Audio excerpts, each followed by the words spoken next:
चलिए बेटा, यूनिट 4 यानी प्रत्ययवर्ती धारा का अपन अब एक अगला क्वेश्चन करेंगे जिसमें से औसत शक्ति का मान निकालेंगे। किसका मान निकालेंगे बेटा? एवरेज पावर यानी औसत शक्ति। ठीक है, आज आपको पढ़ना है औसत शक्ति। ठीक है, इसमें आपका क्वेश्चन बनेगा सिद्ध कीजिए। क्वेश्चन क्या बनेगा बेटा? लिखेंगे अपन सिद्ध कीजिए यानी प्रूव दैट पी एवरेज ईबीई equal V R M S I R M S cos five. ये आपको प्रूव करना है, ये पूरा क्वेश्चन है। ठीक है, प्रत्ययवर्ती धारा का सबसे इंपॉर्टेंट क्वेश्चन है। क्वेश्चन क्या बनेगा बेटा? कि prove that P average equal V R M S I R M S cos five. जहां इनके नाम क्या क्या है ध्यान दीजिएगा। पी एवरेज का नाम है बेटा आपका एवरेज पावर यानी औसत शक्ति, बराबर वी आर एम एस है वोल्टेज का ताक्षणिक मान यानी वोल्टेज का वर्ग माध्य मूल। ठीक है, वर्ग माध्य मूल कैसे निकालेंगे? Root mean square value. ठीक है, और आई आर एम एस क्या है?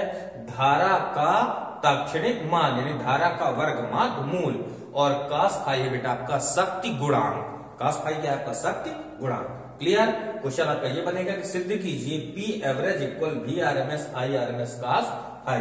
पहले बेटा अपन औसत शक्ति को एक्सप्लेन करते हैं।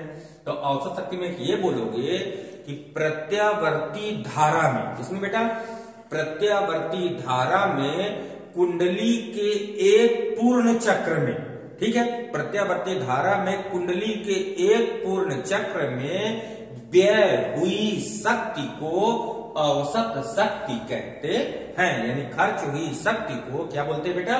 औसत शक्ति कहते हैं। इसे पी एवरेज से प्रदर्शित करते हैं। एवरेज में नीचे ए भी ई लिख देना है, राइट? इसे पी एवरेज से प्रदर्शित करते हैं। ये हो गया बेटा आपका औसत शक्ति की परिभाषा। अब आपको ये प्रूफ करना है कि P average equal V R M S I R M S cos five. तो इसके लिए क्या लिखोगे? हम जानते हैं। क्या लिखोगे बेटा? हम जानते हैं वोल्टेज के ताक्षणिक मान। ताक्षणिक मान मतलब तुरंत की वैल्यू, ठीक है, यानी करंट वैल्यू। क्या बोलोगे? वोल्टेज के ताक्षणिक मान और धारा के ताक्षणिक मान के गुणनफल को ताक्षणिक शक्ति कहते हैं। ठीक है, क्या बोलोगे? एक बार फिर से देखिए। वोल्टेज के ताक्षणिक मान और धारा के ताक्षणिक मान के गुणनफल को ताक्षणिक शक्ति कहते हैं। यानी P बराबर V गुणे I। इसको मान लो बेटा अपन समीकरण नंबर ए। कोई डाउट? हम जानते हैं, ध्यान दीजिएगा, हम जानते हैं कि प्रत्यावर्ती वोल्टेज का समीकरण क्या होता है? V बराबर, ये आप लोग सर्किट में पढ़ चुके हो। V बराबर क्या होता है बेटा? V0 sine omega t and current यानी धारा I बराबर कितना होता है? धारा I बराबर होता है, सॉरी, धारा I बराबर क्या होगा? I0 sine omega t minus five. ठीक है, माइनस फाइव या प्लस फाइव कुछ भी लिख सकते हैं, दोनों में आ जाएगा बेटा। प्लस फाइव लिख सकते हैं। क्यों? क्योंकि V और I ये दोनों एक दूसरे के अग्रगामी भी चलते हैं और पश्चगामी भी चलते हैं। तो यहाँ पे जो फाई है, फाई V और I के मध्य का कालांतर है, यानी कोण का अंतर है, यानी कला का अंतर। क्लियर है? लिख लोगे जहां फाई V और I के मध्य का कालांतर है। ठीक है, प्लस फाइव से भी करोगे बेटा आ जाएगा, राइट है। इन दोनों के मान कहां प्लेस करते हैं? समीकरण 1 में लिखेंगे। समीकरण 1 से जब समीकरण 1 में वैल्यू रखोगे बेटा तो P बराबर कितना देगा? ध्यान दीजिएगा, V की जगह कितना रखना है आपको? V0 sine omega t into I की जगह कितना रखना है? यहां पे ध्यान दीजिए, I0 sine omega t minus five. ये दोनों मतलब V की जगह V का मान और I की जगह I का मान कर दिए। अब यहाँ पे आपको इस समीकरण के जो राइट हैंड साइड है इसमें 2 का गुणा भी करना है और 2 का भाग। चलिए 2 का गुणा और 2 का भाग करते हैं। P बराबर, पहले 2 का भाग करेंगे तो 1/2। 2 का भाग कर दिए, 2 का गुणा कर रहे हैं तो ये हो गया 2 और कितना लिखा है बेटा? देखिए V0 I0 इकट्ठा लिख लें इनको। V0 I0 और ये कितना बचा? साइन ओमेगा टी, और ये कितना है बेटा sine omega T minus five. ये लो, कोई डाउट? अब यहां पे एक फार्मूले का इस्तेमाल करते हैं।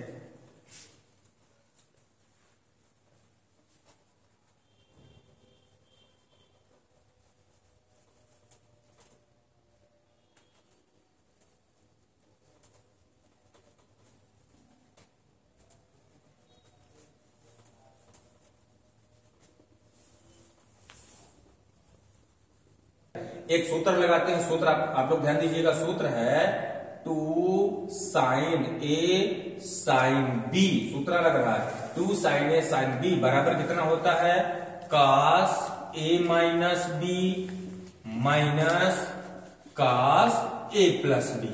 ठीक है, आप लोग मैथ्स में पढ़े होंगे इसको कि 2 साइन ए साइन बी बराबर कितना होता है बेटा कास ए माइनस बी माइनस कास ए प्लस बी। वही सूत्र आपको यहां सेट करना है, तो ध्यान दीजिएगा। P बराबर ये कितना लिखा बेटा 1/2, तो ये लिख लिए 1/2, और ये है V0 I0, तो ये लिख लिए बेटा अपन V0 I0। अब यहां पे ध्यान दीजिएगा 2 साइन ए साइन बी, मतलब ए का मान है ओमेगा टी, अब बी का मान है ओमेगा टी माइनस 5, तो वही सूत्र का इस्तेमाल करते हैं। 2 साइन ए साइन बी बराबर कितना बेटा कास ए माइनस बी, तो ये ध्यान दीजिए कास ए माइनस बी, ए का मान कितना है ओमेगा टी, बी का मान कितना है ओमेगा टी माइनस 5। ये 2 साइन ए साइन बी का फार्मूला लग रहा है, तो आपका आ गया कास ए माइनस बी, तो ए का मान ओमेगा टी माइनस बी का मान में कितना प्लेस करोगे बेटा ओमेगा टी माइनस 5 ना, तो जब माइनस का गुणा करोगे तो माइनस का ओमेगा टी अब प्लस का 5 हो जाएगा।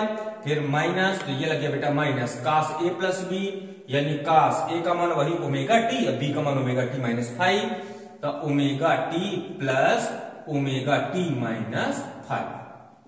ठीक, सूत्र का इस्तेमाल कर लिए। चलिए अगले स्टेप पे चलते हैं। ये कितना लिखा है आपका P बराबर 1/2 V0 I0। ब्रैकेट में देखिए ओमेगा टी से ओमेगा टी कैंसिल, तो कितना बचा बेटा कास 5, ये cos 5 minus cos omega T add होकर कितने हो जाएंगे 2 ओमेगा टी माइनस 5। क्लियर है बेटा? चलिए अब यहां पे ध्यान दीजिएगा,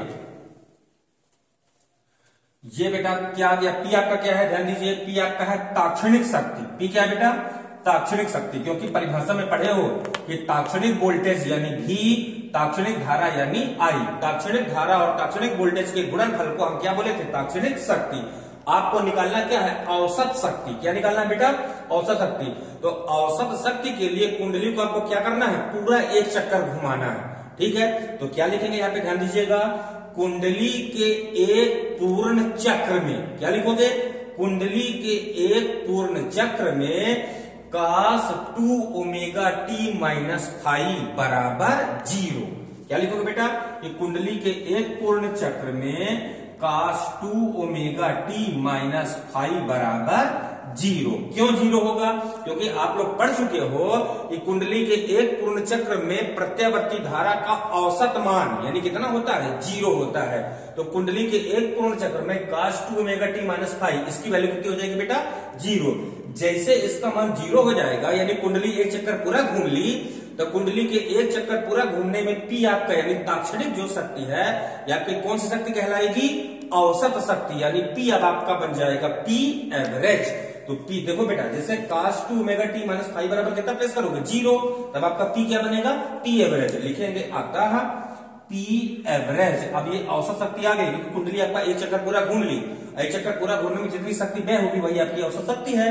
तो P एवरेज बराबर कितना है 1/2 V0 I0, और ये कितना लिखा है बेटा कास 5 माइनस इसका पूरा मान कितना हो गया है 0, तो ये माइनस हो गया आपका 0।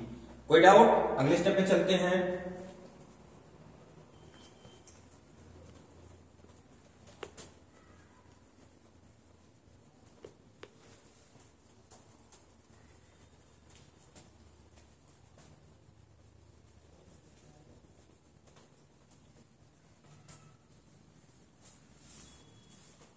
चलिए बेटा अगले स्टेप में 2 को आपको अलग अलग कर देना है। तो ये कितना लिखा है ध्यान दीजिए, ये लिखा है आपका P एवरेज बराबर 2 को लिख सकते हैं बेटा हम v0/√2 इंटू I0/√2 लिख सकते हैं, 2 को √2 इंटू √2 और ब्रैकेट के अंदर कितना लिखा है ध्यान दीजिए, cos फाई -0 यानी ओनली कितना बचेगा cos फाई, 0 घटाएंगे सेम आ जाएगा। अब आप लोग सिद्ध कर चुके हो, ध्यान दीजिएगा, धारा और वोल्टेज दोनों का वर्ग माध्यमूल सिद्ध किए हो, ठीक है। मॉडल पेपर में भी था कि मतलब प्रत्यावर्ती धारा का शिखर मान का 1/√2 गुना उसका वर्ग माध्यमूल कहलाता है, यानी v0/√2 किसके बराबर होगा, v0/√2 बराबर होगा बेटा Vrms के, ठीक है, और I0/√2 बराबर किसके होगा, Irms के, ठीक है। ये दोनों मान हम यहां प्लेस कर दें, लिखेंगे अतः P एवरेज बराबर,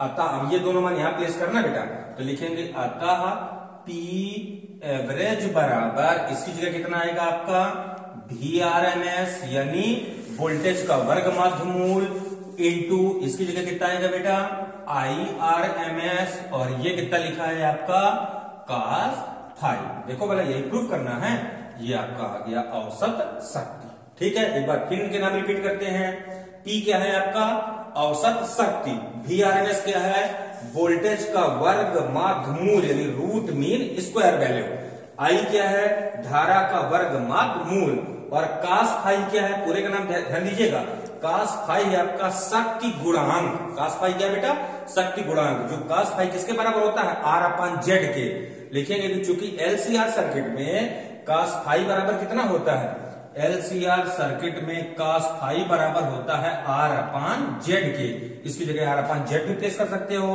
तो आपका P एवरेज बराबर कितना आ जाएगा, P एवरेज बराबर Vrms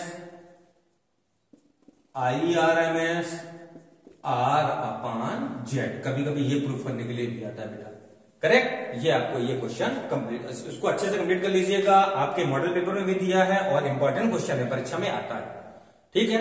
चलिए इसको क्लिक कर दो।